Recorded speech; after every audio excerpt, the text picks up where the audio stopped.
সামাজিক যোগাযোগ মাধ্যম ফেসবুকে আওয়ামী লীগ সভাপতি শেখ হাসিনার ছবিতে হাহা রিয়েক্ট দেয়ায় ছাত্রদলের 3 কর্মীকে পিটিয়ে আহত করেছে নিষিদ্ধ সংগঠন ছাত্রলীগের নেতাকর্মীরা। পিরোজপুরের নেসারাবাদের জুলুহার বাজারে রবিবার 24 নভেম্বর সকালে এ হামলার ঘটনা ঘটে। এ নিয়ে ওই এলাকা জুড়ে বেশ চাঞ্চল্যের সৃষ্টি হয়েছে। ওই ঘটনায় আহত ছাত্রদল কর্মী শিয়াম শেখ অভিযোগ করে জানিয়েছেন, জুলুহার গ্রামের আওয়ামী লীগ নেতা মুজিবুর রহমানের ছেলে রিয়াদ ফেসবুকে শেখ হাসিনার ছবি পোস্ট করে। সেই ছবিতে আমরা হাহা রিয়েক্ট দিয়েছিলাম, যার কারণে জুলুহার বাজারে রিয়াদ, সিয়াম, ফারজু সহ 10 থেকে 12 জন ছাত্রলীগের লোকজন লোহার রড দিয়ে তাদের উপর অতর্কিত হামলা চালায়।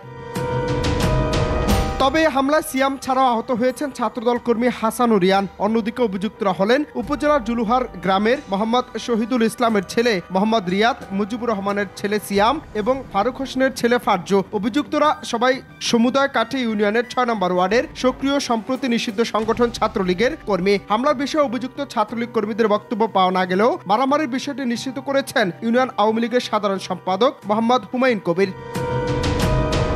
অন্যদিকে ঘটনায় নেসারাবাদ থানার ভারপ্রাপ্ত কর্মকর্তা ওসি তদন্ত মনির হোসেন জানিয়েছেন, সাবেক প্রধানমন্ত্রী শেখ হাসিনার ছবিতে হাহা রিয়েক্ট দেয় ছাত্রদলের 3 সমর্থককে মারধর করা হয়েছে বলে জানা গেছে। তবে এখন অবধি কোনো অভিযোগ পাওয়া যায়নি। তবে অভিযোগ পাওয়া গেলে তাৎক্ষণিক আইনি ব্যবস্থা নেওয়া হবে বলেও জানান পুলিশের এই কর্মকর্তা।